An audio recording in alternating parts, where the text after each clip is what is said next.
Olá a todos, muito boa tarde. Estamos aqui hoje outra vez reunidos para mais um episódio dos Malte Talks. Hoje vou estar à conversa com a doutora Mariana Vinck e vamos falar um bocadinho sobre harmonização facial, que é a área onde ela mais atua. Então eu passava a palavra à Mariana e se calhar começávamos por falar um bocadinho do teu percurso, tanto desde adolescente até aqui, como é que chegou à medicina dentária, a seguir como é que afunilaste na área da harmonização. Começámos quase sempre por falar um bocadinho disso, e então gostava de ouvir um bocadinho também a tua história. Ok, olá a todos, muito obrigada por este convite, estou muito contente por estar aqui a falar sobre um tema que me apaixona.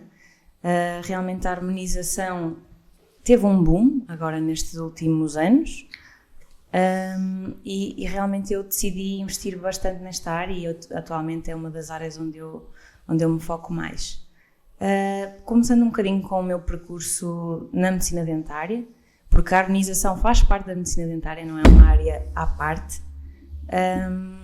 Portanto, eu iniciei o meu percurso de medicina dentária em 2010 e terminei em 2015.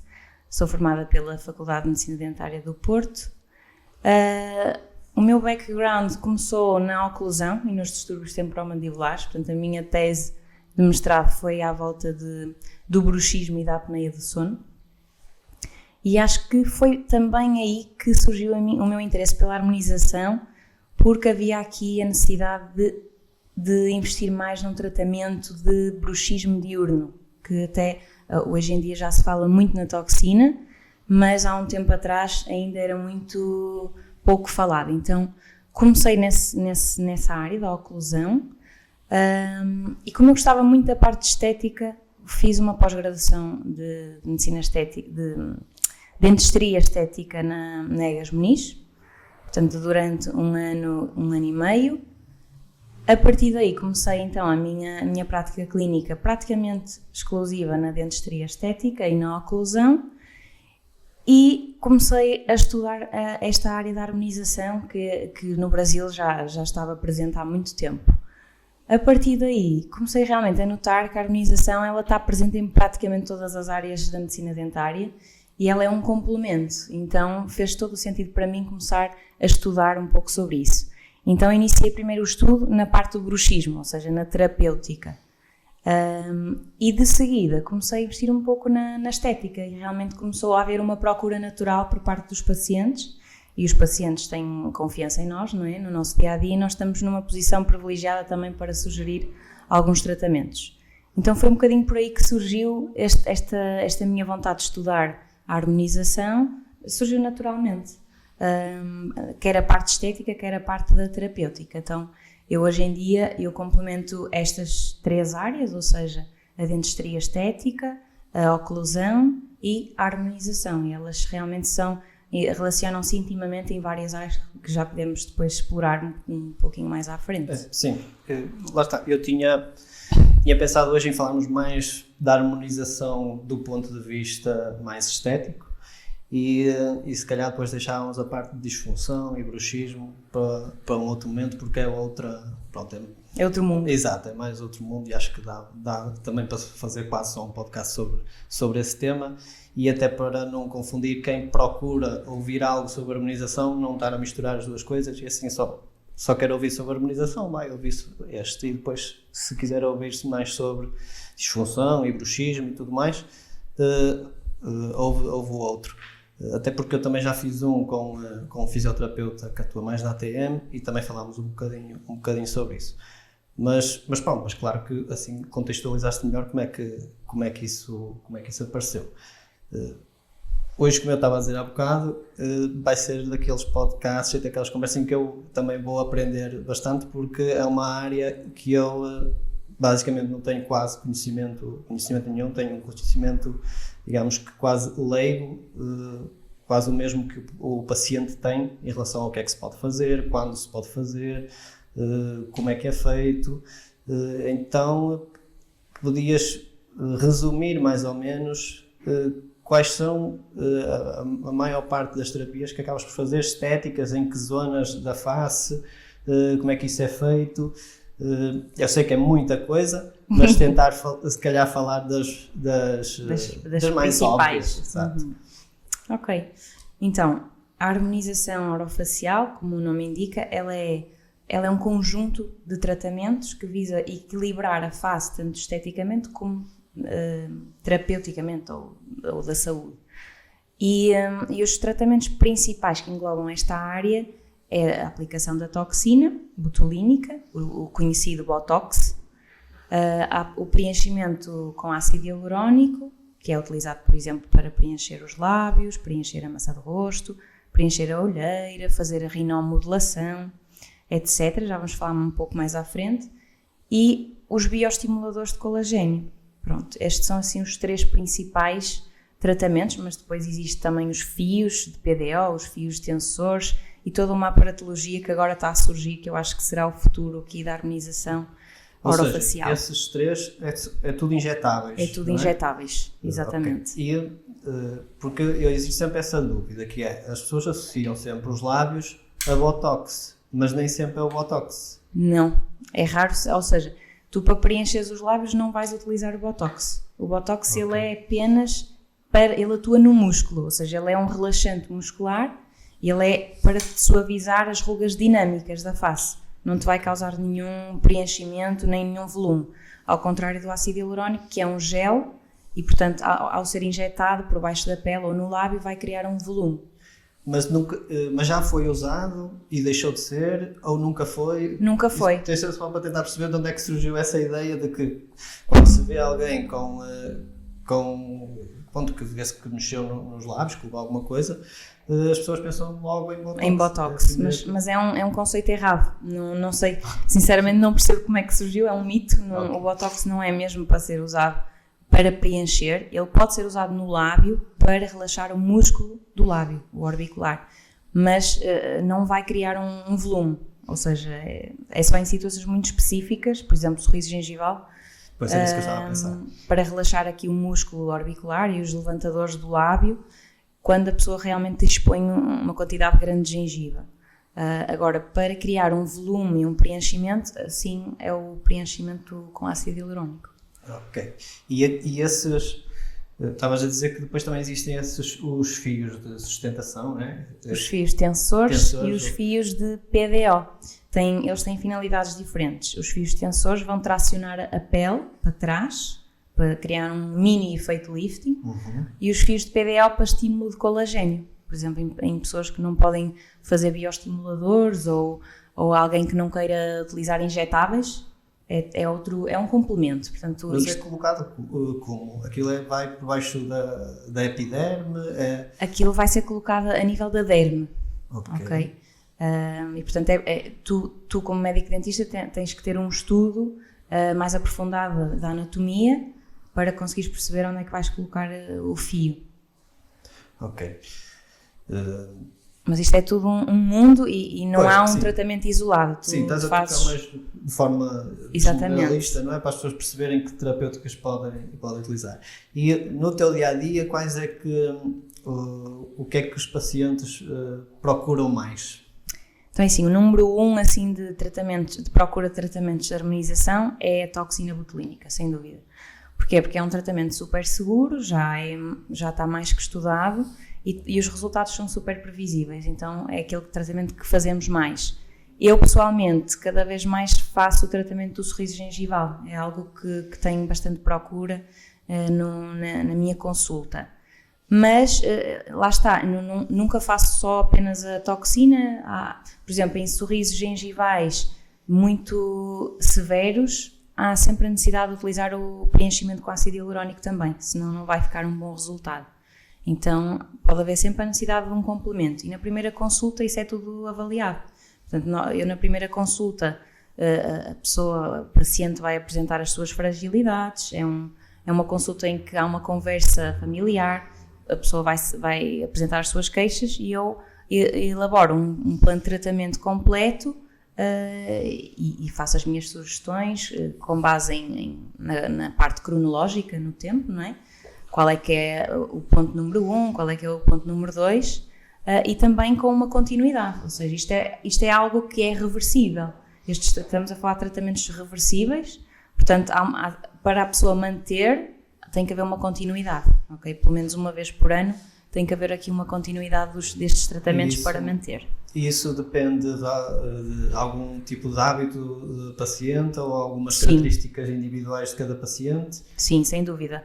Pacientes atletas que façam muito exercício físico são sempre pacientes em que vão ter os resultados com menos duração. E, ao mesmo tempo, uma paciente com maior idade automaticamente vai precisar de mais dose ou mais quantidade de produto para ter o mesmo resultado. Então, isso vai variar de paciente para paciente. Mas também dura mais aí? Ou não se pode colocar desta maneira? Ou seja, não percebi, por exemplo, tem sorriso gengival. Tu fizeste a aplicação de ácido hialurónico e botox, como estavas a dizer. Quanto tempo vai durar esse tratamento? Se a paciente tiver 50 anos ou se a paciente tiver 30? O tratamento ele é dose dependente, ou seja, em relação à toxina ou ao botox, quanto mais quantidade de botox eu colocar, mais duração eu vou ter. Mas depois há aqui um senão, que é a dose também vai provocar um relaxamento mais forte e isso pode não ser do agrado do paciente. Então isso tudo é gerido. Eu pergunto ao paciente se quer algo mais natural, mantendo a expressão e algum movimento, porque depois há pacientes que já fazem este tipo de tratamentos há alguns anos e que preferem ficar com um aspecto mais congelado. Ok? Isto depois vai depender dos pacientes que vamos tendo. Eu, por norma, tenho pacientes que preferem resultados mais naturais, então há sempre aqui uma conversa com o paciente para gerir as expectativas e o resultado está dependente disso, ou seja, algo natural normalmente dura cerca de 4 ou 5 meses no Botox. No ácido hialurónico já é um pouco mais prolongado. O ácido hialurónico pode durar até 1 ano. Ok, mas é sempre difícil tu dares timings precisos. Vai-se reavaliando X em X tempo e quando há necessidade vocês voltam a intervir se for assim. É isso, até porque cada paciente é um ser único, então é difícil. Nós temos um intervalo de tempo em que eu explico ao paciente vai durar cerca de 3 a 6 meses ou vai durar de 6 a 1 ano, dependendo do seu metabolismo e das suas características pessoais. Pois, por isso é que estavas a dizer que quem é atleta geralmente dura menos, porque metaboliza muito mais rápido. Mas eu não sabia, e há uns tempos vi em publicações tuas a falares disso, que existe uma enzima capaz de diluir, ou de metabolizar o ácido hialurónico. Exatamente. Mas nós temos essa enzima também naturalmente no nosso corpo? Nós temos essa enzima naturalmente no nosso corpo, sim. Ou seja, por isso é que o ácido hialurónico vai sendo reabsorvido ao longo do tempo. No entanto, em casos em que há algum tipo de efeito que não ficou bom, que ficou artificial ou excedeu a quantidade necessária para determinado caso, ou alguma complicação, algum efeito adverso, que depois já podemos explorar essa parte, nós temos que ter na nossa prática clínica esta enzima para nos salvaguardarmos e para corrigir, fazer casos de sobrecorreção ou para atuar em casos de eventos vasculares. O que é que isto significa? Há sempre o risco de nós injetarmos o ácido hialurónico num vaso, okay? Numa artéria, numa veia. Fazemos tudo o possível para isso não acontecer e cada vez mais falamos de procedimentos guiados por ecógrafo, é algo que isso também vai ser o futuro. No entanto, sempre que antes de injetar alguma coisa, nós aspiramos para saber se realmente estamos num vaso. Isso vale o que vale, não é 100% seguro, mas é algo que nos dá algum conforto. No entanto, os riscos são mínimos, mas se acontecer algo, nós temos esta enzima na nossa posse e atuando ela tem efeito imediato, ou seja, o início da ação é logo imediato até 48 horas e, portanto, resolve aqui o nosso problema. Mas é logo no momento, ou seja, fizeste e reparaste logo que atingiram o vaso sanguíneo e dás logo a seguir essa enzima? Sim. Ou só depois do paciente ficar com, Tu podes ter complicações imediatas ou tardias, Ou seja, pode acontecer tu realmente teres uma complicação vascular no momento do procedimento e aí há uma alteração da cor da pele, tu consegues perceber isso. Há uma isquemia, que é a pele fica branca, ou seja, algo já não está a haver ali uma vascularização e temos que atuar. Significa que o ácido está ali a comprimir algo ou a entupir uma artéria, então aí tens que entrar logo com essa enzima e desfazer com o produto. Ele é imediato, a pessoa não pode sair do consultório com essa alteração de cor. Tem que haver uma reperfusão sanguínea logo no momento. E isso pode ser necessário aplicar várias vezes a enzima durante umas 4 horas, dependendo da gravidade do caso. Ou então, uma complicação tardia, ou seja, a mesma coisa, uma compressão, porque houve um inchaço no pós-operatório mais severo e houve aqui algum comprometimento dos vasos e aí também tens que chamar o paciente, ou seja, há aqui uma necessidade de acompanhar muito bem o paciente no pós. Sim. Então, eu muitas vezes dou o meu número aos meus pacientes porque acho que é muito importante nós termos esse controle rigoroso. Claro. Pois eu faço um bocado de analogia para quando nós anestesiamos dentro de boca também nos pode acontecer isso. As cárpulas também têm aspiração, não é? Exatamente. Mas mesmo assim, às vezes logo no momento, quando nós acertamos no vaso sanguíneo, fica logo aquela zona fica já viste negra. O branco também, muitas vezes. Sim, o branco. E às vezes fica logo como equimose, uma pequena equimose naquela zona. Porque assim... Hematomas vai ser normal. Pois, acontecer. é isso. Isso não é ou seja, não é algo que... Claro que nós temos de estar atentos aos hematomas, mas é algo natural e normal acontecer após estes procedimentos. Algo muito exuberante aí é que já não é. E mesmo nessa questão de acertar em algum vaso sanguíneo, se estivermos a falar de um vaso sanguíneo major, uma artéria principal, algo assim, porque... Assim, acho que difícil é não acertar, digamos assim, num vaso. Claro, obviamente. A nossa cara está cheia de... E, por exemplo, no lábio, nós temos vasos de um lado e vasos do outro. Ou seja, o risco é baixíssimo tu teres aí uma oclusão vascular. É muito baixo porque tens sempre uma irrigação contralateral. Exato. A compensar algum problema. Claro, agora é óbvio que é um risco que existe, mas... super controlado. Sim, super controlado. Sim. Existindo essa enzima que podem ainda utilizar caso aconteça, é uma segurança muito grande que vocês tenham. Não, quem faz harmonização tem mesmo que obrigatoriamente ter esta enzima no consultório, porque é realmente uma ferramenta que pode mesmo salvar a cara do paciente, por assim dizer.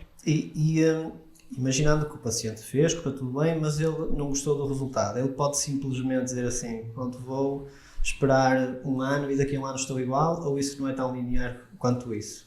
Sim, é assim. Por isso é que é importante gerir as expectativas, não é? Porque se a pessoa não gostou, é porque talvez houve aqui um excesso de produto. Não se identifica com um formato muito, muito exagerado. Isto falando de lábios. É possível reverter isso, ou seja, se a pessoa não gostou, dá para dissolver de forma rápida, na semana a seguir, com esta enzima. Claro que a enzima não é para usar assim a torto e a direito, porque ela também tem os seus riscos, mas temos essa ferramenta que consegue resolver e tornar o lábio da forma inicial como ele estava. Já não me lembro da tua pergunta, agora perdi-me no raciocínio. Mas se ela disser assim, eu não gosto, mas não desgosto assim tanto, então não me importa de esperar. Esperar, pronto. Exatamente. O produto vai ser dissolvido pelo nosso corpo. De acordo com o metabolismo da pessoa. De acordo com o metabolismo. Eu pergunto isto porquê? Porque eu tenho um caso até em mãos agora, que é um caso ortodôntico que a paciente é cirúrgica do ponto de vista esquelético. E só que ela fez tratamentos de harmonização nos lábios, então os lábios estão a disfarçar demasiado, estão muito exagerado, e então aquilo não nos permite tomar uma decisão cirúrgica de quanto realmente vamos avançar para ficar estético. Ok. E então a indicação que eu lhe dei foi para ela não fazer mais retoques, não colocar mais, porque ela fazia aquilo de forma recorrente, não era? Como vocês aconselham, se quiserem manter os resultados, Então eu disse para ela parar, para depois nós podermos tomar uma decisão mais natural para o avanço que vamos fazer, porque senão corremos o risco de fazer a cirurgia dela e ficar exagerado ou ficar aquém depois daquilo metabolizar. E então era no sentido de saber isso, porque eu até aqui não sabia que ela podia simplesmente procurar uma profissional, não é? E fazer a hialuronidase para desfazer tudo, e assim nós aí sim já tomamos outro tipo de decisões, e depois a seguir, se quiser, faz um complemento. Exatamente. Que acho que é aí que a harmonização pode acrescentar muito, é a complementar esses detalhes. Nesse caso, eu aconselhava-te a tirar completamente o ácido. É isso. Porque esperar, não sabes quanto tempo é que vai... É assim, neste caso, enquanto nós estamos a fazer o preparo ortodôntico, que é há cerca de um ano e meio, ela não está a fazer nada. Agora, antes da cirurgia, nós não vamos avançar para a cirurgia sem ela estar com o reset feito, digamos assim. Sem dúvida, porque o preenchimento labial altera completamente a exposição dos dentes, não é? Pois. E o que se vê cada vez mais é esses efeitos exagerados, e que depois, em vez de rejuvenescer um paciente, envelhecem a pessoa, porque a exposição dentária diminui, não é? E quando temos pouco dente à amostra, tornamos-nos mais velhos. Isso é importante também referir. Sim. Eu por acaso ia tocar nesse assunto também, que, assim, eu acho que pode ser aí porque lá está, a harmonização facial é algo também feito por médicos que atuam mais na área da dermatologia e da medicina estética, não é? Não sei se isso agora é considerado bem uma sub-área deles, mas sei que há médicos que também atuam nesta área.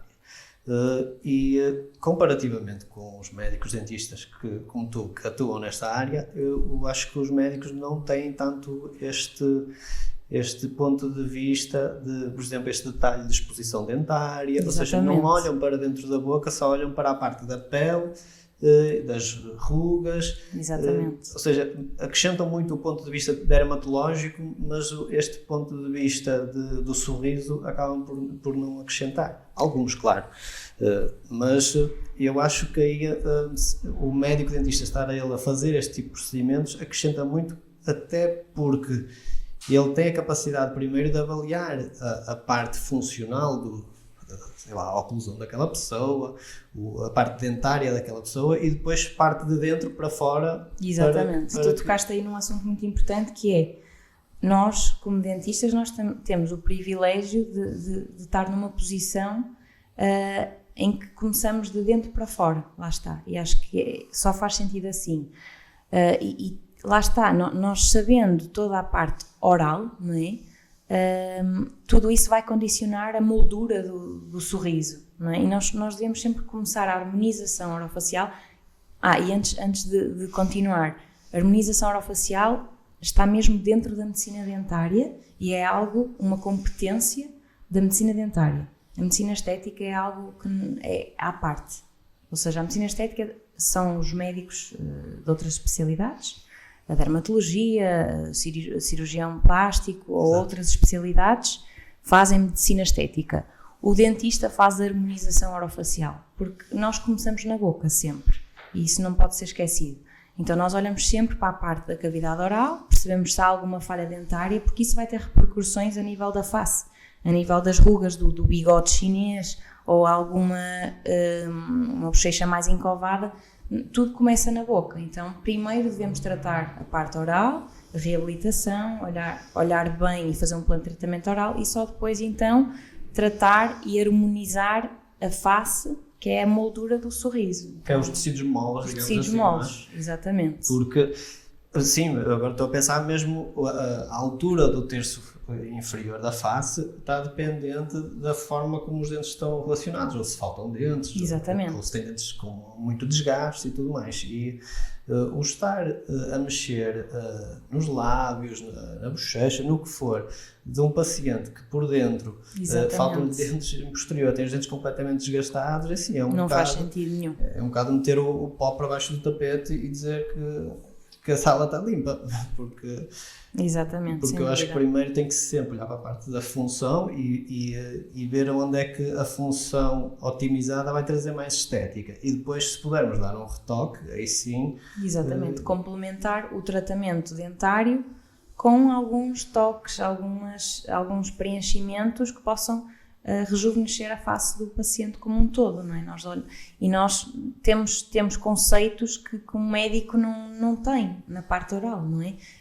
As distâncias das coroas clínicas, a exposição gengival, o sorriso, a harmonização dos lábios com os dentes e com a gengiva, todos esses conceitos nós temos muito mais presentes, então acho que estamos numa posição privilegiada para ter um resultado ótimo. Sim, acho que os dois podem aprender um com o outro, mas acho que, sem dúvida, que o médico dentista neste campo, eu tenho que concordar que está numa posição de vantagem, de poder acrescentar mais ao paciente do que propriamente sem dúvida, outro tipo de profissional. Tu tocaste nos cirurgiões plásticos e em Portugal não conheço muito trabalho de cirurgiões plásticos, mas do Brasil eu já vi alguns trabalhos de cirurgiões plásticos que tentam meter a mão na área da maxilofacial e assim, é muito olhar para a estética e esquecer da função. Esquecer da função, o que depois a longo prazo acaba por ser desastroso. Na minha opinião, mesmo imediatamente fica mal, porque fica logo estranho quando olhamos. Ou seja, eu vejo, por exemplo, já vi casos de pacientes de classe 2 esquelética, ou seja, que não tinham queixo, mas que decidiram não fazer avanço da mandíbula, ou seja, chegaram e fizeram só uma mentoplastia gigante, digamos assim, para tentar dar queixo ao paciente, mas o paciente, quando sorria, tinha na mesma os dentes assim, compreendes? Claro. Ou seja, óbvio que se tirasses uma fotografia de perfil do paciente antes de ter feito o procedimento e depois, até dizias que ele, sim, ganhou queixo, que era isso que ele queria. Mas do ponto de vista funcional, aquilo é um desastre. Ou seja, se já se vai submeter a uma cirurgia, ao menos que façam as coisas para otimizar a função, a saúde, e óbvio que a estética acaba por vir da... Não, é isso, eu acho que cada um no seu lugar, obviamente, e todos nós aprendemos uns com os outros, eu acho que esse, só assim é que faz sentido. E falando um bocadinho sobre a parte da formação do médico dentista, na minha altura a harmonização era algo que não existia na formação dos médicos dentistas, mas hoje em dia já existe essa, ou pelo menos uma iniciação.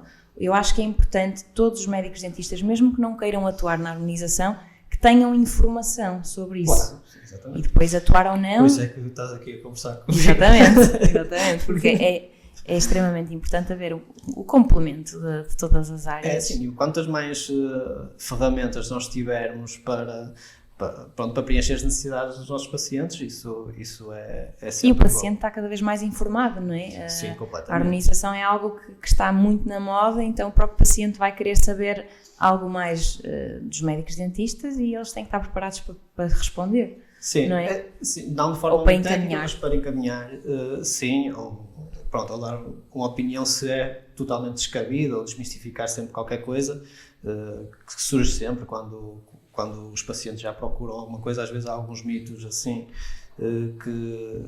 que às vezes é importante o profissional desmistificar. Mas sim, acho que a harmonização hoje em dia está no seu boom, provavelmente em Portugal. Acho que os próximos 5 anos será uma das áreas mais procuradas na nossa área. Acho que a harmonização, facetas dentárias e talvez Invisalign sejam agora as três principais. As três mais procuradas pelos pacientes quando entram nos nossos consultórios.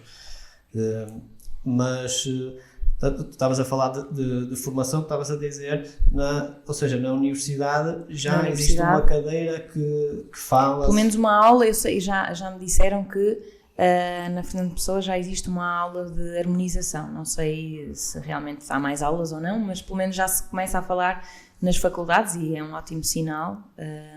E acho que o futuro será por aí, haver formação durante a faculdade e não só após a faculdade. Eu também concordo. Pelo menos as bases, assim, no fundo, na universidade, é as bases de tudo, digamos assim. Não se aprofunda, quando falamos de especialidades, não se aprofunda claro, sim.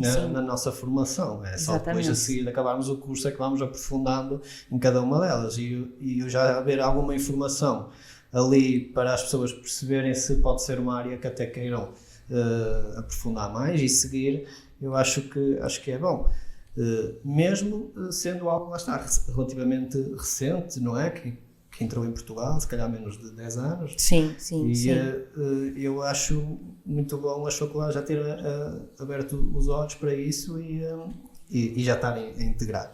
E lá está, tu acabaste por dizer que é uma das faculdades que é uma faculdade privada. Eu outro dia estava a falar com o Miguel, com o nosso odontista, e sobre isso, de que eu sinto que nas universidades públicas há sempre muita mais inércia em relação a integrar coisas novas, ver o que é que está a existir de inovação e começar já a passar essa informação aos alunos. E por um lado deixa-me triste porque tal como tu, foi onde fizemos a nossa formauma e Sim. acho que fizeram um excelente trabalho connosco, mas que eu sinto que poderia haver muita mais adaptabilidade e uma evolução mais rápida, que acaba por não acontecer, se calhar por questões burocráticas, financeiras, políticas. Já que falámos de formação, tu também dás formação nesta área, ou seja, tens não é bem o centro de formação, não é? Estavas a dar formação tanto no Norte como no Sul, exatamente. tens um curso, não é? Montado para antes de falar da formação que eu dou, se calhar vou falar da formação que eu tenho na parte da harmonização, que eu acho que não cheguei a falar sobre isso. Pronto, surgiu a ideia, a necessidade de estudar um pouco sobre isto. Fiz alguns cursos do Brasil, obviamente. Fui à Suíça fazer uma formação em preenchimento labial, a Londres fazer umas formações em preenchimento de olheira. Então foram aqui várias técnicas que eu fui reunindo em vários locais e com profissionais diferentes, que me fez realmente a perceber que havia uma lacuna na formação em Portugal também. E na altura eu quando estava a iniciar, fiz uma formação básica no Porto, mas senti que havia alguma insegurança na minha prática clínica, então eu não me sentia à vontade para atuar. Então fiz o curso da Mariana Vaz, que é a minha parceira neste momento na formação, e realmente ela criou um curso completamente diferente e com uma prática intensiva, que era isso que faltava. E a partir dessa primeira edição ela convidou-me para eu fazer parte, dos cursos, e então fizemos uma parceria e neste momento já contamos com 53 edições de cursos. Eu outro dia vi esse número na internet e pensei que é realmente impressionante. Isso em quantos anos? Isto desde 2019. Sim, isso é impressionante, são números impressionantes. Depois, se formos a ver quantas pessoas tem cada curso, ou seja, quantos colegas frequentam cada um desses cursos. Nós fizemos as contas e já formamos mais de 1000 alunos. Sim, mais de 1000 alunos. É mesmo muita gente. É muita gente. Portanto, temos mas isso é ótimo, não é? Porque temos muitos pacientes, ok? Então, essa parte de prática clínica nós também, temos cada vez mais, e a procura por parte dos alunos é impressionante, cada vez mais e cada vez mais cedo, que é interessante, não é? Ver que colegas que acabam de sair da faculdade já querem atuar, aprender. Que está muito em expansão, em total expansão, então uma procura cada vez maior. Pois, porque quando nós nos vamos especializando, acaba por ser isso que tu acabaste por fazer, que é, nós fazemos uma especialização mais global, mas depois sentimos sempre necessidade de ir buscar uma técnica aqui, outra Exatamente. técnica acolá, e então às vezes eu falo por mim, às vezes perguntam-me onde é que podem fazer uma formação, por exemplo, neste caso ortodontia, para ficar mais ou menos preparado como eu, digamos assim. E é difícil de responder porque é todo um conjunto de experiências que foram acontecendo ao longo da carreira e que depois nós vamos procurando de acordo com o que sentimos que nos falta. Então é sempre difícil aconselhar algo porque nunca vais aprender tudo numa formação só. Claro, sem dúvida. E formações curtas, não é?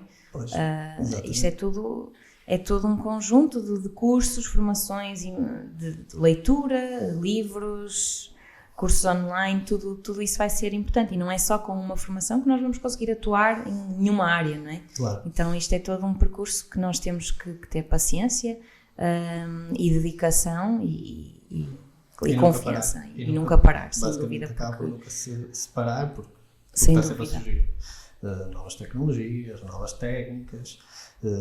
Acho que isso é um bocado transversal a todas as áreas. Eu acho que uma coisa importante é termos mentores. Pronto, certo, não sim, achas? também concordo. Que realmente precisamos de alguém que nos suporte e que nos dê sempre uma palavra num momento em que precisamos, não é? E acho que isso é essencial para mesmo assistir a consultas, portanto, tudo isso é um trabalho que vai fazer a diferença depois na nossa prática. Sim, o ter um mentor ou assistir a consultas, acho que é quase uma batota que tu podes fazer de utilizar os erros que a outra pessoa já cometeu e tu acabas por saltar esses erros à frente e não ter que os cometer para aprender. Isso é espetacular para quem acaba porque é preciso sorte de encontrar um mentor e quanto mais cedo acabas por encontrá-lo, melhor e mais vais explodir na tua carreira. Eu já não sei se outro dia falei disto com o Miguel, mas eu por acaso às vezes, há uns anos eu pensava, e mesmo antes de entrar na universidade, achava que ia encontrar isso na universidade. Que na universidade ia encontrar imensa gente que eu iria admirar desse ponto de vista, como tu admiras um mentor. E a verdade é que isso não aconteceu e foi um bocado ao contrário. E eu provavelmente só tive a sorte de encontrar alguém assim passado 6, 7 anos de carreira. Pronto, e há quem o encontre mais cedo, há quem o encontre mais tarde, mas acho que se tivermos a sorte de encontrar mais cedo é agarrar essa oportunidade, sem dúvida, porque sem dúvida. Dá para exponenciar a velocidade com que crescemos profissionalmente. Mesmo. Mas, se eu pudesse dar um conselho a um jovem dentista, seria mesmo esse. Ter um mentor. Mas também é do género, vais procurar aonde? Como é que fazes? Eu costumo dizer assim, primeiro tens que frequentar sítios, claro, tens que frequentar formações, tens que procurar, porque não é fechado no teu consultório que ele vai bater-te à porta ou ligar-te a dizer, olha, eu quero ser teu mentor, queres aprender comigo? Isso não vai acontecer. E agora não é por fazer 1, 2, 3 formações que vais ter certeza que vais encontrar aí, porque depois tem que ser alguém. Nem sequer estamos a falar de ser alguém bom profissionalmente, tem que casar bem em termos de caráter, em termos de postura e de posicionamento contigo, porque senão não vai funcionar, digamos assim. Porque, pronto, nós fazemos uma formação e quase sempre é um excelente profissional que está do outro lado a dar essa formação. Mas não quer dizer que essa pessoa seja o mentor certo para nós. Sim. Acho que é um bocado isso. Tu tiveste a sorte de encontrar cedo ou nem por isso? É sim, eu acho que sim, posso considerar a Mariana como minha mentora, porque realmente foi a formação que me marcou, a minha carreira na harmonização. Então hoje em dia somos parceiras e trocamos todos os dias impressões e estudos e artigos. E, portanto, é com ela que eu partilho. Agora, não a considero mentora, considero-a mais uma amiga. Claro. Mas sim, acho que sim, que foi ela que me ajudou a chegar onde eu estou. Sem dúvida. Sim, senhora. Vamos cá ver aqui mais coisinhas que eu tinha preparado para falar. Sim.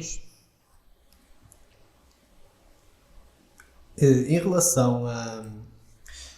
Pronto, temos um paciente que quer fazer um procedimento de harmonização.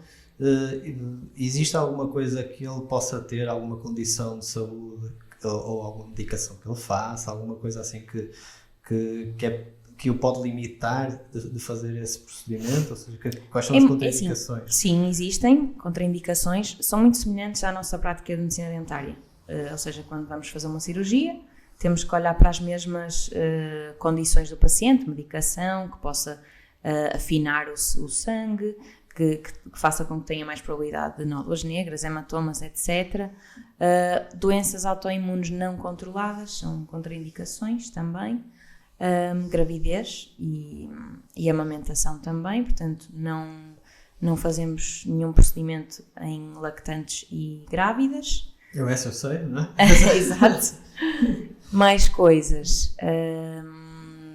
Imunocomprometidos, pronto, pacientes imunocomprometidos com análises alteradas, também não temos que ter algum cuidado e falar com o médico assistente e perceber se é possível ou não.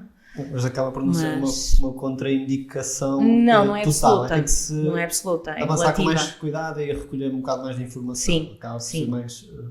Mesmo as autoimunes, só se estiverem descontroladas, se não, quer dizer, os bioestimuladores não atuamos mesmo, controladas ou não é indicado para os...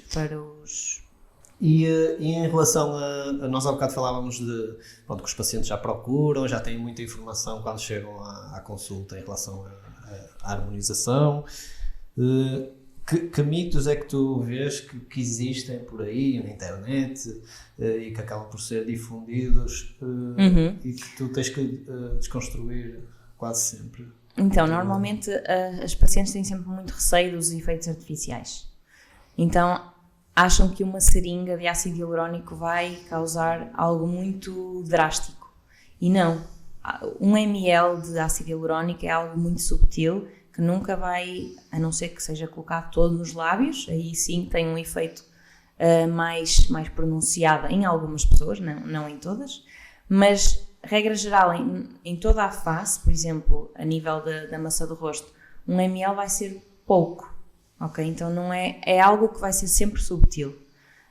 Por exemplo, no Brasil o público-alvo está habituado a fazer às 10 seringas de cada vez na harmonização, e é algo que em Portugal ainda está a ser desmistificado, porque as pessoas têm receio, então acham que 1 ml vai ser muito, e isso é algo que eu estou a trabalhar com os pacientes. Depois, outra questão é, têm receio de ficar alterados após o procedimento, ou seja, não voltar ao que eram antes após o procedimento. Isso também não é verdade, ou seja, após a aplicação do Botox, se deixarmos os tais 4 ou 5 ou 6 meses após o procedimento, voltamos ao que éramos antes, voltamos à estaca zero e não pior. Ou utilizas a tal enzima também se souber... Sim, no caso do preenchimento. Exato. Ok. O Botox ele não tem antídoto, ou seja, ele é seguro, mas tem que ser muito bem aplicado. Mas o tempo também acaba por ser um antídoto para ele? Sim. Passados os 4, 5 ou 6 meses, dependendo do metabolismo, ele... ou seja, a recuperação muscular das rugas recupera normalmente. Agora temos é que esperar esse período. O que eu noto é que quando se mostram casos deste tipo de procedimentos, acaba por ser casos muito estáticos, ou seja, com fotografia. E eu às vezes vejo casos que em fotografia estão muito bonitos, mas que depois em dinâmica, sem dúvida, com o paciente a sorrir, a falar, está muito estranho. Então eu acho que é daquelas áreas em que, claro que há procedimentos que sim, que dá para comunicar com foto, mas pelo menos quando falamos de lábios e se calhar de bigode chinês também, eu acho que comunicar com um vídeo é bem mais fidedigno e verdadeiro, porque mostra realmente se o trabalho foi bem realizado ou se o resultado ficou natural. Pronto, agora é que tu entraste num ponto importante. Não quer dizer que tenha sido mal realizado, porque pode ter sido o paciente que queria um resultado mais artificial, digamos assim. Mas se o objetivo era naturalidade, eu acho que só o vídeo é que tem essa capacidade de transmitir. Sem dúvida. Porque, pronto, é o que eu vou vendo, principalmente em celebridades e tudo mais, que quando falam a expressão mudou, aquela pessoa perde muitas vezes a sua essência por causa desse, fica tudo muito estático. Certo. Concordo contigo. E eu percebo que, assim, ninguém gosta de ter rugas, mas, assim, há rugas que nos dão algum caráter, digamos Claro. assim, desde que sejam mais ou menos de acordo com a nossa idade, ou seja, que não sejam exageradas. Sim, e, por exemplo, as rugas dos pés de galinha, aqui ao redor dos olhos, se nós com o Botox bloquearmos demasiado, tornamos a pessoa com um sorriso partido. É um sorriso falso. Um sorriso falso, a bochecha projeta e a pessoa fica completamente estranha, não é Pois, suposto. porque nós sorrimos também um bocado com os olhos. Nós sorrimos com os olhos. Eu uma vez dei uma palestra que falei um bocado sobre isso e mostrei lá uma imagem que era tinha duas pessoas a sorrir, uma a sorrir e outra sem sorrir, e só que eu só mostrava os olhos das pessoas e perguntava se quem é que acertava em quem estava a sorrir, e toda a gente acertava em quem é que estava a sorrir, exatamente por causa disso. Porque quando se o sorriso for verdadeiro, porque se o sorriso for um sorriso falso, nós sabemos só com a boca mesmo. E aí é aí que se apanha, digamos assim. Então às vezes denuncia completamente. Quando existe esse exagero, pode tornar as pessoas mais, com uma expressão facial mais bloqueada. Insossa, sim. Mais estranha. E acredito que isso deve ser também um desafio para não é difícil ter resultados naturais, não é?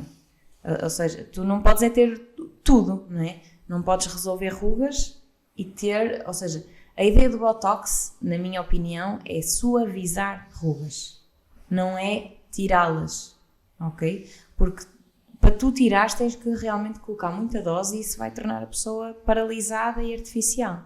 Então é jogar com a dose.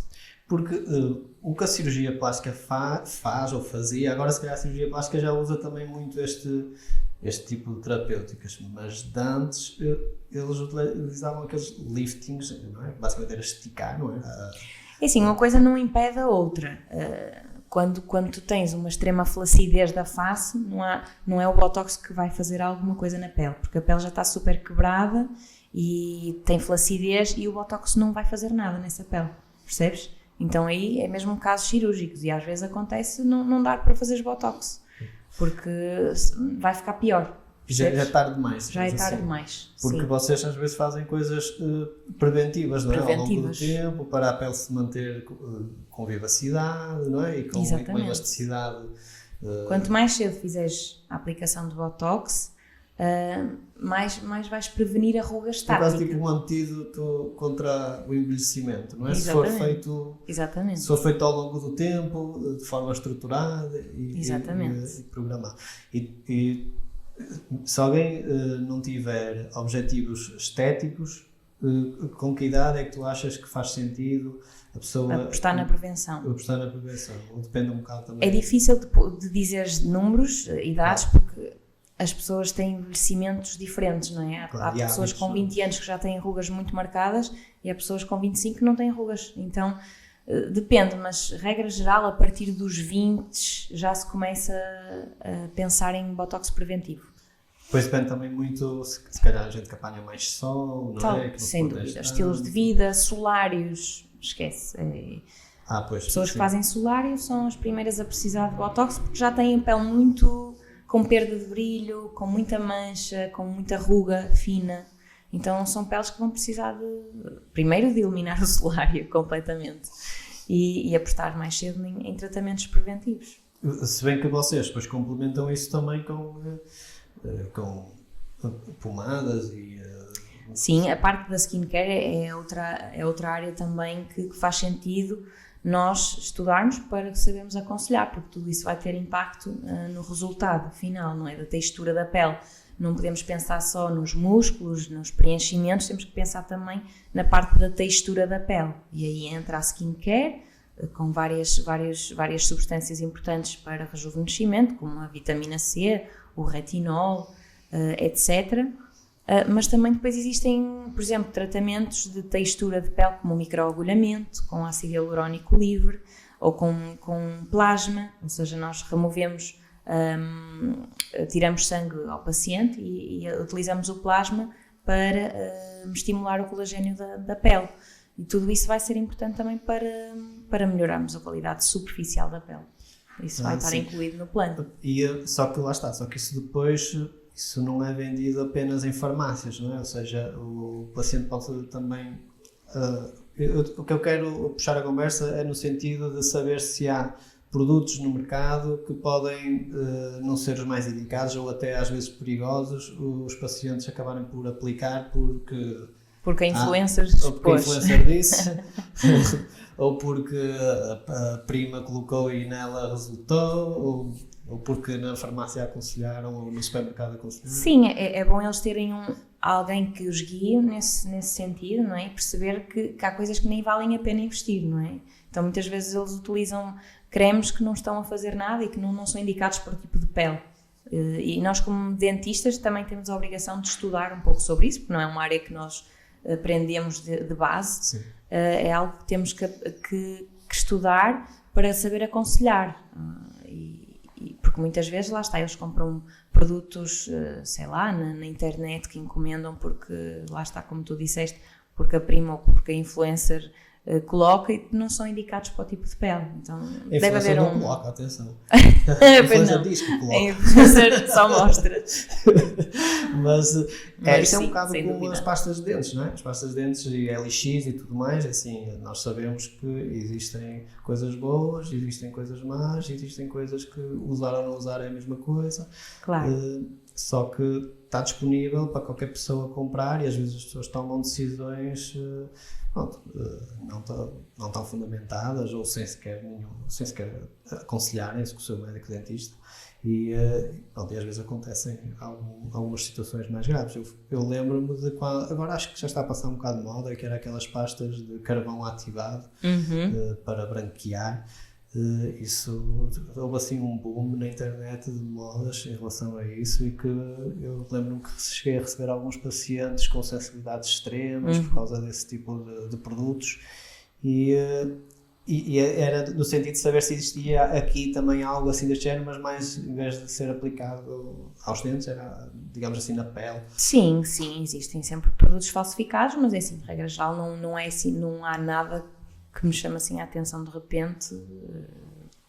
Porquê? Porque eu digo, estes produtos não eram só comprados na internet em mercado negro, digamos assim. Isto era vendido com marca dos principais supermercados e era vendido ao público, mesmo nas farmácias, acho que existia. Nas farmácias não tenho a certeza, posso estar a falar de cor, mas nos supermercados sim, eu sei que Continentes, Pingo Doce, tinham uma marca de uma pasta de dentes de carvão.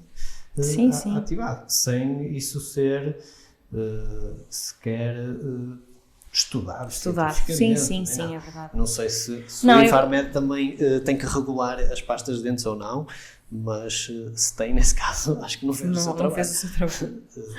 Não, em relação aos cremes é mais tu perceber se é indicado para o tipo de pele e depois há peles que reagem bem e outras que reagem mal à mesma substância, ok? E isso depois é que tem que ser trabalhado com o profissional e com o paciente. Ok. Ora bem, o que é que nós temos mais aqui? Em relação a... Fomos abordando tudo certinho. O que é que tu achas? Tu há bocado entraste um bocadinho por aí em relação ao que é que poderia ser... O futuro? Por onde é que poderia tender o futuro da harmonização e que inovações é que estão a ser testadas? Olha, eu acho que o futuro vai ser fazer injetáveis ecoguiados. Quer dizer, isso não é o futuro, já é o presente. Então, eu por acaso já fiz uma formação de ecografia, preenchimentos ecoguiados, e realmente é algo muito, muito interessante, porque consegues mapear os vasos na tua face e perceber que ali não vais preencher porque tens um vaso e tens uma variação anatómica que se não tivesse o ecógrafo não vias. Então é algo muito interessante para teres mais segurança nos preenchimentos.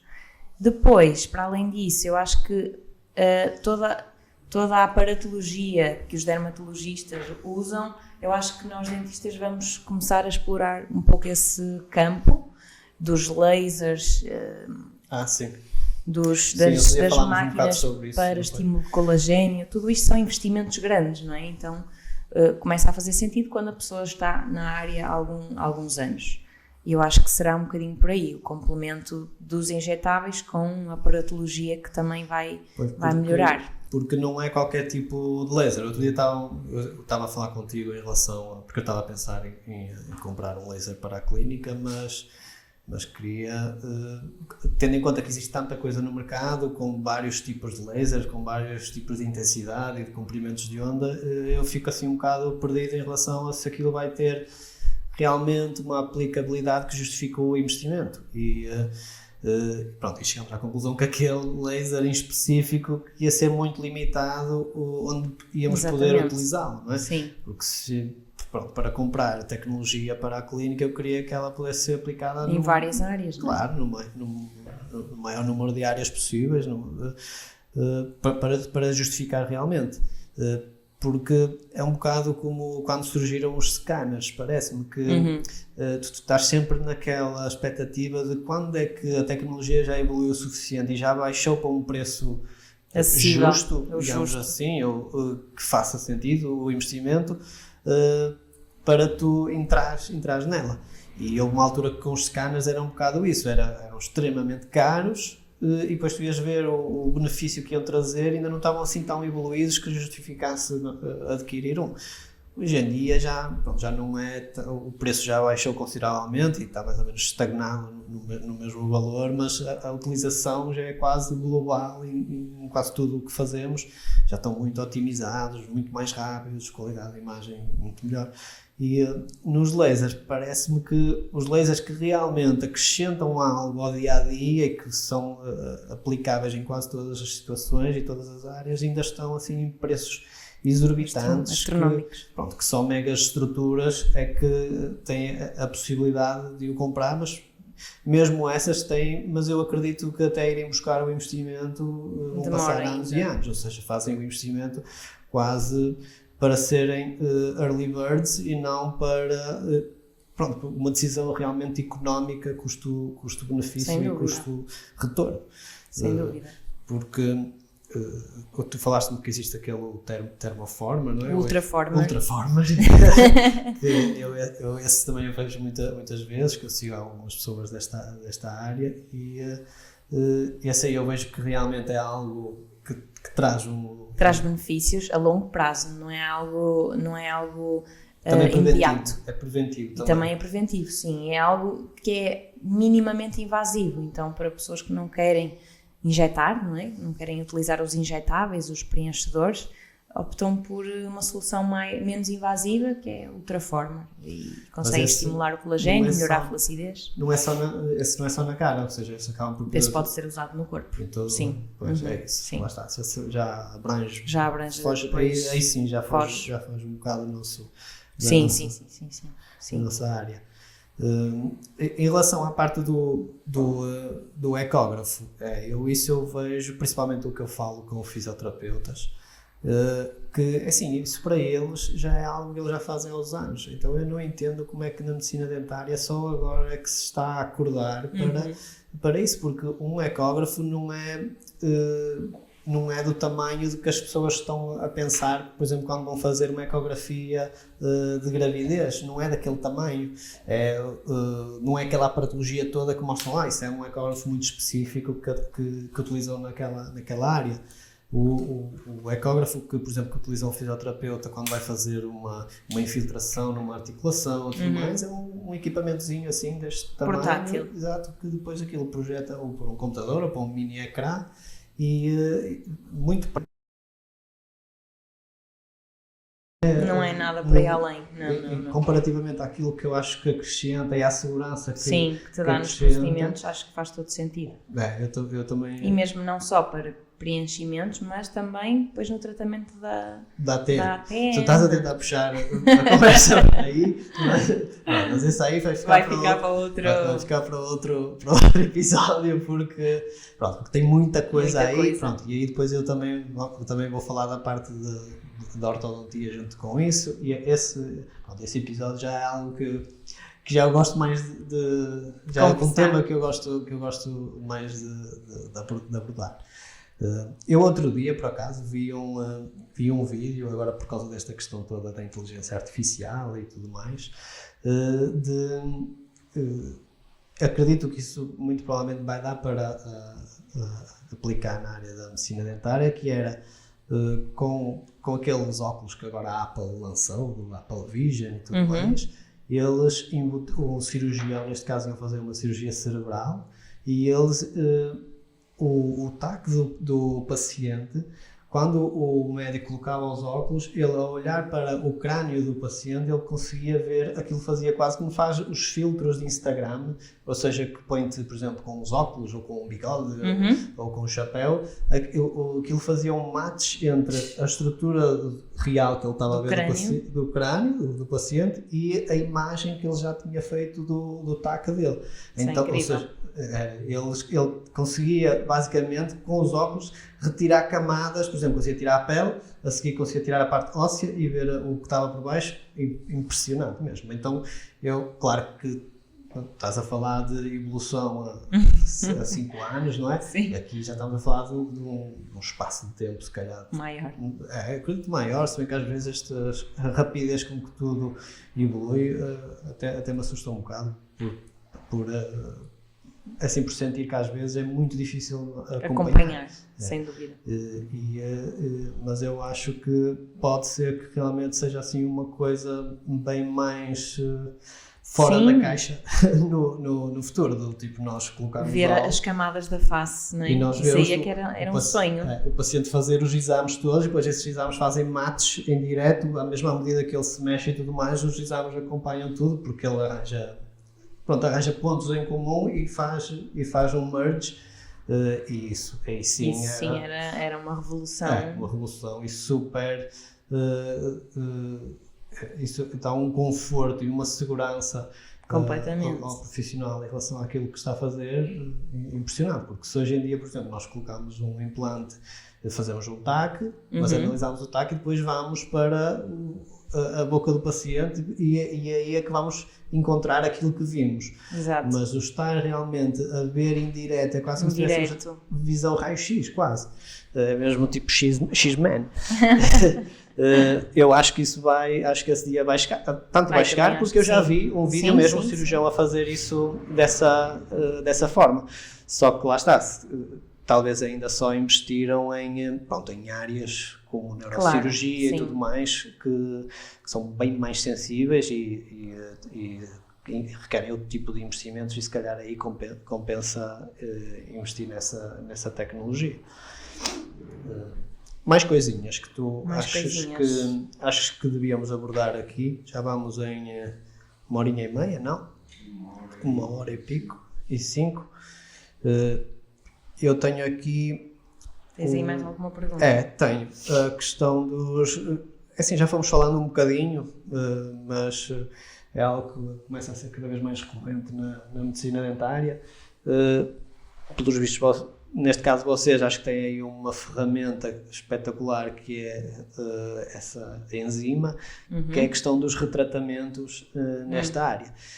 Sim. Eu falo em comparação com a minha área, quem me dera existir uma enzima ou alguma coisa que eu possa dar ao paciente quando ele faz algum tipo... Retroceder. Exato. E ele fez um tratamento ortodôntico e eu vejo que não ficou satisfatório e deu essa... Consegui reverter.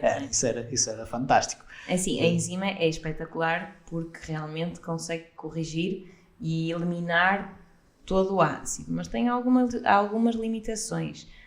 Ponto número 1, tu não sabes o produto que foi usado, se o paciente não tiver esse conhecimento. E, portanto, às vezes, se tu tiveres algum produto definitivo, como o silicone, não há nada que a enzima faça. À partida, tu com o ecógrafo consegues ter essa percepção do que é definitivo e o que é que não é. Isso é algo que o paciente diz, já tenho isto há 5 anos, tu começas logo a pensar, há 5 anos então é algo definitivo e já é mesmo perigoso atuar. Então aí nós não podemos fazer nada. E em raio-x também se vê esses silicones ou não? Não. Ok. Não. Eu estou a pensar porque pode ser que aquele caso que eu estava a contar que tenha algo do género. Porque assim, já passou algum tempo. E eu não vejo... Mas ela fez sempre todos os retoques? Não, é assim, nós já estamos a preparar o caso dela, se calhar há 8 meses, 10 meses, e eu ainda não noto assim uma reversão gradual. mas pode ser. Assim, a duração também está dependente da riologia do ácido. O que é que isto significa? Tem a ver com a viscosidade do ácido hialurónico que lhe puseram nos lábios. Ou seja, se for um ácido hialurónico muito espesso, duro, ele vai durar mais tempo também. Okay. E é mais difícil de destruir, de eliminar. Essa dureza, e vocês escolhem de acordo com o sítio onde vão colocar. Eu estou a pensar, por exemplo, em quem faz queixo. Sim, sim. Vais utilizar um ácido hialurónico mais espesso possível para mimetizares o osso. É isso, porque zonas às ósseas. vezes fico assim, quando vejo casos que foram, principalmente casos que compensaram com a harmonização, o que era um caso cirúrgico. Exato. Mas outras vezes eu vejo que, porque assim, às vezes não quer dizer pelo paciente não ter queixo e ser cirúrgico do ponto de vista mandibular, ou seja, tem que fazer uma cirurgia de avanço do maxilar inferior para ficar com o queixo na sua posição correta. Mas muitas vezes isso não vai dar ainda o perfil bonito àquela pessoa, porque às vezes a conformação óssea desta zona é completamente reta, então certo. Não interessa se está, claro que fica melhor se estiver na sua posição, 100%. Mas assim, falta ali um toque. E às vezes, cirurgicamente, eles fazem uma mentoplastia logo no mesmo momento, mas não é tão... é difícil de avaliar como é que realmente vai ficar. O cirurgião, ele... E depois, certamente também chegarei a falar aqui com o cirurgião, ele também pode falar um bocadinho sobre isso, mas do que eu já li e do que eu sei, é no momento, ou seja, o paciente está ali, primeiro está em anestesia geral, não é? Então eles simulam, mas a simulação é feita com um apoio que eles colocam na parte óssea para puxar à frente e simular aonde é que o vão deixar, digamos assim. Óbvio que existem softwares para simular, mas não está, é sempre uma simulação e não a realidade. Então, eu acho que se não for muito extremo, eu acho que pode ser muito melhor ideia fazer a harmonização, um preenchimento do que fazer, se calhar, a mentoplastia nesses casos. Mas ficava-me sempre a dúvida se depois, quando nós íamos lá, se aquilo ia ser completamente mole ou se não. Tem uma dureza parecida com o mento. Pois, ok. Fica completamente integrado e não notas que é algo artificial. Fica completamente integrado nos tecidos. Ou seja, se eu fizer alguns movimentos assim, aquilo também vai, ou vai ficar meio... Não, fica super natural e acompanha todo. Tu depois, ao preencheres o mento, não vais preencher só o mento, vais preencher as zonas lateromentonianas para ficar algo natural. Claro. E para não ficar ali uma bola no mento. Sim. Mas fica super natural e ninguém percebe que... A diferença se fez isso ou se fez uma mentoplastia, não é? A única questão é que tens que fazer uma manutenção para manteres o resultado. Enquanto que na mentoplastia... Uma vez por ano ou de 2 em 2 anos fazer ali um preenchimento. Claro, sim. Sim, não me parece... Não, é muito menos invasivo do que uma cirurgia, não é? É, sim. Se bem que lá está, a maioria dos casos, se for só para fazer uma mentoplastia, eu não vejo grande benefício. Agora, às vezes, se já vai fazer avanço mandibular, já só estão a operar no maxilar inferior e fazer a mentoplastia também pode acrescentar. Claro, sim, já está na cirurgia. Mas sempre tendo em conta a magnitude. Claro. Seja, se for uma magnitude muito grande, acho que faz mais sentido a mentoplastia cirúrgica. Sim, porque também assim, tens um limite de preenchimento, ou seja, tu também não podes, primeiro tem que ser por fases, não podes chegar a um caso e preencher 5 seringas numa sessão, porque tens que respeitar os tecidos, a elasticidade dos tecidos, dos músculos, da pele, tudo isso.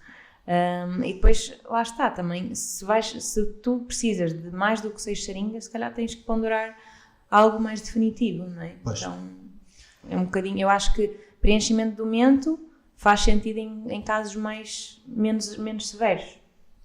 E falando desta questão de retratamentos, tu sentes que já é algo que te vai aparecendo muito? Ou... Cada vez mais. Pois, exato. Isso o que é normal, não é? Havendo um boom, um crescendo destes tratamentos, vai haver, claro, mais efeitos adversos e mais complicações, e resultados que não estão satisfatórios e que depois procuram resolução. E estes dias apareceu-me um caso de um lábio com uma migração de ácido hialurónico para a zona úmida, que é uma zona onde não há integração do produto, então ficas com 2 bolsas e no sorriso fica completamente inestético. Então, com a enzima consegues resolver. Agora, pode ser preciso 1 ou 2 sessões, porque depois a enzima tem um problema, que é não há evidência da quantidade que tu necessitas porque os produtos são todos diferentes e têm quantidades diferentes de ácido hialurónico e reologias diferentes.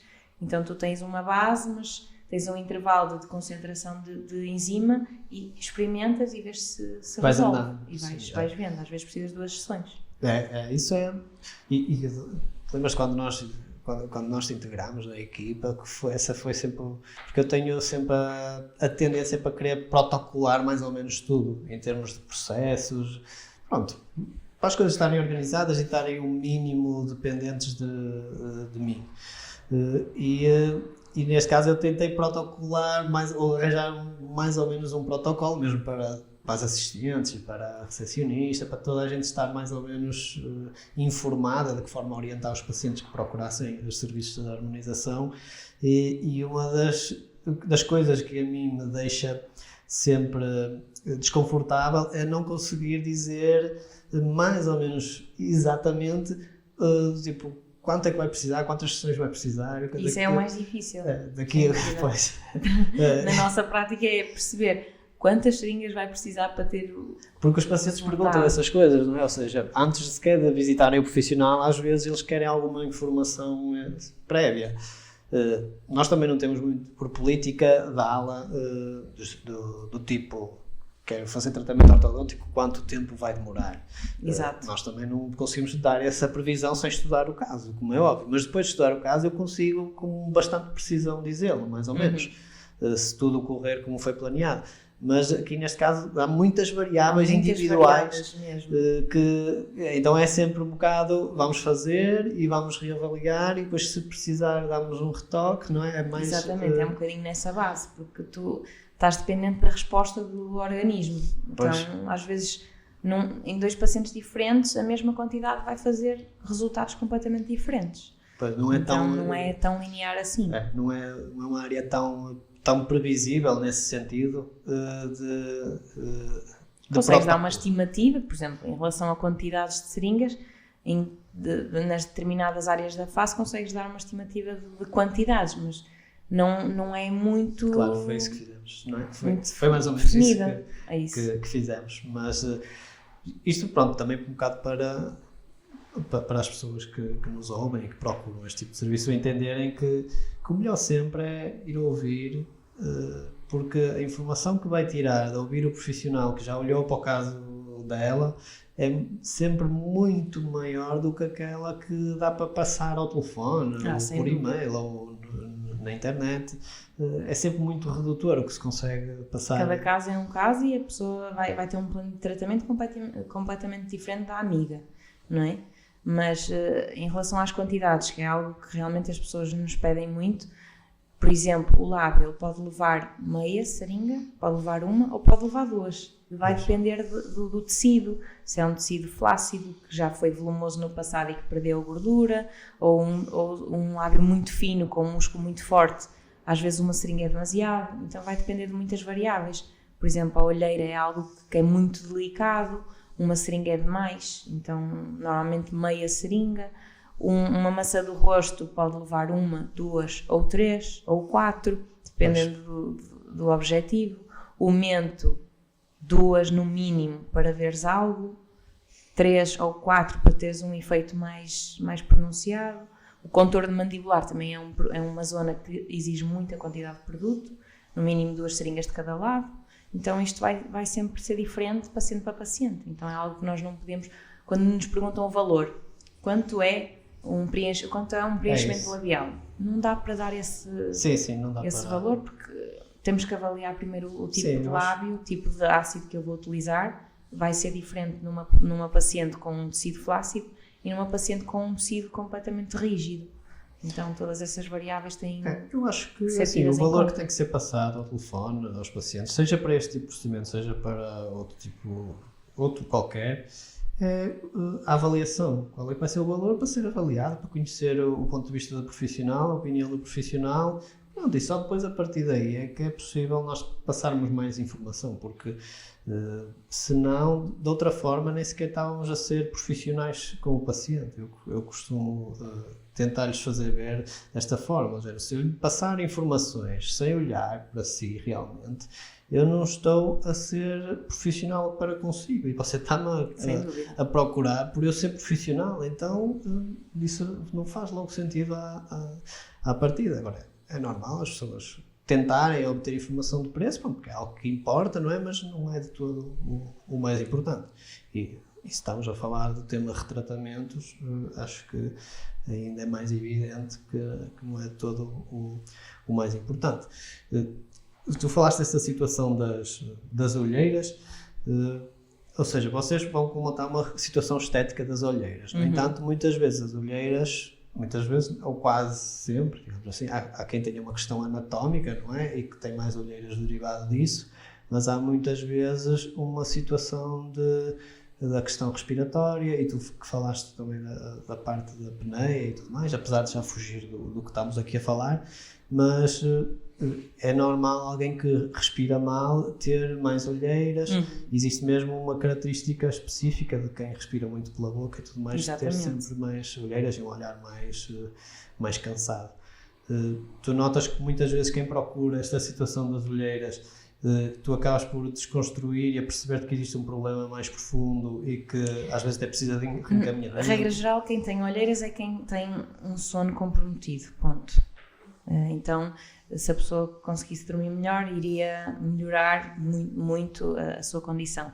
Agora, claro, as pessoas que me procuram têm mais a ver com a parte do envelhecimento, não é? Então, ao longo dos anos, nós vamos perdendo o osso, então vamos perdendo suporte aqui nesta zona da órbita, e começa-se a formar o sulco da olheira. E esse sulco, quando é verdadeiro, que é mesmo uma depressão, faz sentido aplicarmos o preenchimento para colmatar essa depressão e para dar alguma luz ali àquela sombra que está presente. Mas depois existem outras olheiras de outras origens que não têm indicação para preenchimento. Isso também tem que ser avaliado. Pessoas que têm papos não podem fazer preenchimento. Só vai exacerbar também, não é? Só vai exacerbar, já tem uma saliência, não é? Exatamente. Ou a origem da olheira é por falta de apoio da maçã do rosto, então tens que trabalhar primeiro a maçã do rosto antes de trabalhar aqui a olheira. Ou uma olheira pigmentada não vai resolver com preenchimento, tem que se utilizar outro tipo de terapêuticas, lasers ou microagulhamento.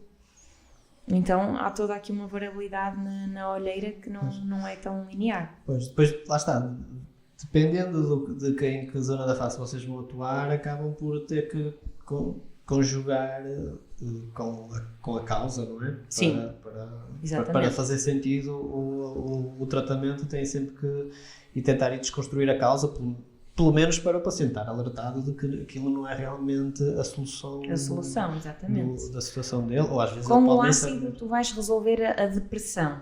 Se tiveres uma olheira profunda, vais conseguir melhorar o aspecto cansado da pessoa. Se já houver ali algum tipo de ptose dos tecidos ou alguma superficialização da gordura ou papos, já não vai resolver e vai piorar até com preenchimento com ácido hialurónico. E em relação à parte daqui do ângulo da mandíbula, essa acaba por ser uma parte que se calhar tens até muitos homens a procurar por causa disso, não é? Ou seja, sim, a harmonização já associamos nós chamamos mais... de masculinização. Ok. Sim, pois, lá está, que quem tem maxilares mais robustos acaba por ser associado a mais... Nós quando fazemos os planos de tratamento, a mulher é sempre diferente do homem, obviamente. Então na mulher nós procuramos realçar a maçã do rosto e o mento, para formar um triângulo, não é? O rosto triangular é considerado o rosto mais delicado da mulher, enquanto que o homem procura algo que masculiniza a face, ou seja, normalmente não tem umas maçãs do rosto tão pronunciadas, tem sim as distâncias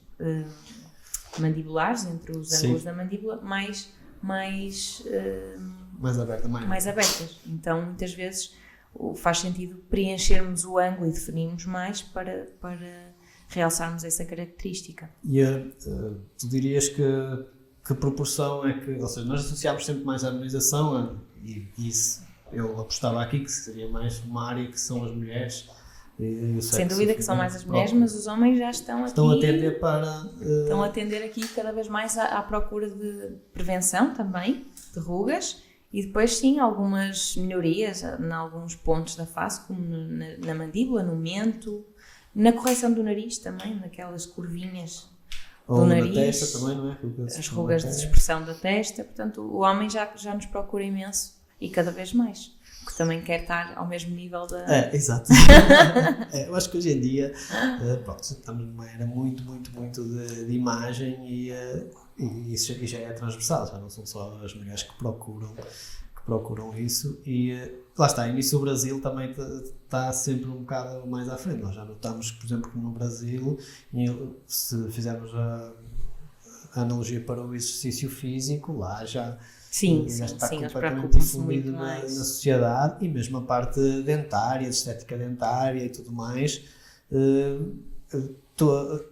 É raro aparecer um paciente brasileiro que não tenha todos os dentes em boca ou trabalhos em boca, como cerâmicas ou implantes e tudo mais, e estão muito informados em relação ao que é possível, o que é uma coroa, sabem muito isso, porque lá já é algo que é difundido na sociedade há muito tempo e acaba por acontecer em todos os estratos sociais, mesmo que sejam pessoas de estratos sociais mais baixos, estão sempre muito informadas em relação a tudo. À parte estética, enquanto que cá em Portugal não, se encontrar um paciente de um estrato social mais baixo, raramente ele sabe o que é uma coroa, ou confundem o que é uma coroa com um implante. Existe sempre muito existe mais iliteracia, digamos assim, em saúde oral. Completamente. E então lá nós já vemos que lá o sexo masculino também já procura muito este tipo de procedimentos e acaba por aqui ser um espelho. O Brasil é quase um espelho. Eu acho que aqui ainda há muitos tabus, não é? No Brasil já vai-se fazer botox à hora do almoço. Então eu acho que aqui estamos a caminhar mais lentamente, porque pronto, culturalmente não somos diferentes, não é? Mas sim, o homem cada vez mais procura, porque acho que está a fazer sentido. Eu acho que é uma tendência. O Brasil, por acaso, é engraçado. Portugal tem sempre essa oportunidade de olhar para o Brasil como quase um espelho do que é que vai ser a tendência cá daqui a 5, 10 anos, eu diria mais ou menos assim. E às vezes não se aproveita esse espelho do futuro que acabamos por ter. Porque eu acho que não existe outro país em que isso aconteça dessa forma. Em muitas questões acontece realmente isso, principalmente na medicina dentária, essa situação. Inclusive, há bocado estávamos a falar mesmo em relação a esta questão de comunicar através de podcasts e de conversas assim mais descontraídas. Já aconteceu lá primeiro e agora está a começar a acontecer cá. Então eu estou sempre um bocado atento ao que se passa no Brasil para tentar antecipar sempre alguma coisa. Mas eles são muito rápidos. Sim, são muito rápidos. Tudo muda muito rápido agora. Eu há bocado falava disso no que diz respeito à tecnologia, porque eu quando comecei na clínica, uma das coisas que me preocupava mais era conseguir acompanhar investimento tecnológico, não é? Porque tens de chegar a um patamar em que seja possível, mas quando tu chegares a esse patamar financeiro já existem outras coisas que estão outra vez a surgir, ou seja, sentes sempre que andas atrás da cauda, e isso preocupa porque é cada vez mais rápido. Se antes surgia uma inovação e depois era implementada em 5 anos, hoje em dia em meio ano, um ano, já mudou, já não se faz daquela forma. O ritmo está alucinante. É demais.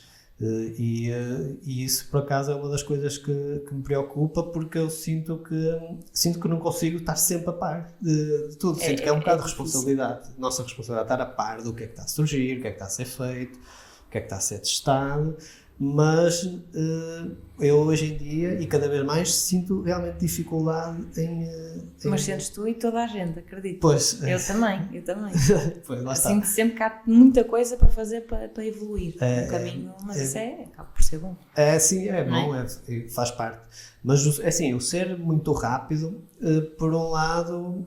É uma pressão grande, não é? Também, mas também é mais arriscado.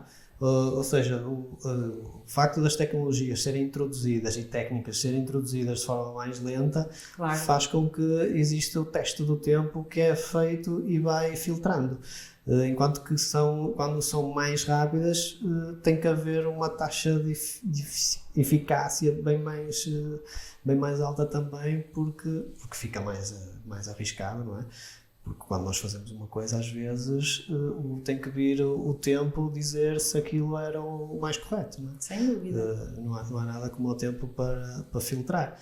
E agora é tudo tão imediato que, assim, na nossa área também, mas eu acredito que noutras áreas então deve ser assustador, tipo nestas questões de inteligência artificial, de eletrónica, robótica, aí então é de outro mundo.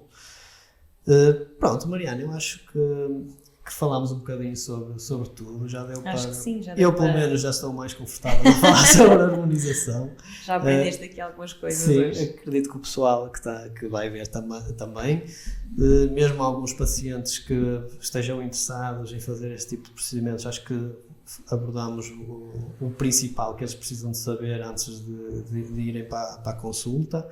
E claro que depois podemos especificar alguns assuntos mais em pormenor, não é? Porque isto é todo um mundo que engloba tantos tratamentos que sim, o objetivo fazia era sentido fazer algo mais abrangente, era esse o objetivo. Até porque quando nós especificamos muito, começa a ficar muito técnico, se calhar também. E isso às vezes até dá para comunicar mais num vídeo mais curto ou algo assim do género.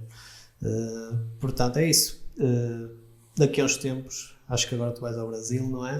E aí depois falaremos sobre outro tema. Não é? Exatamente. Obrigado por teres vindo. Obrigada.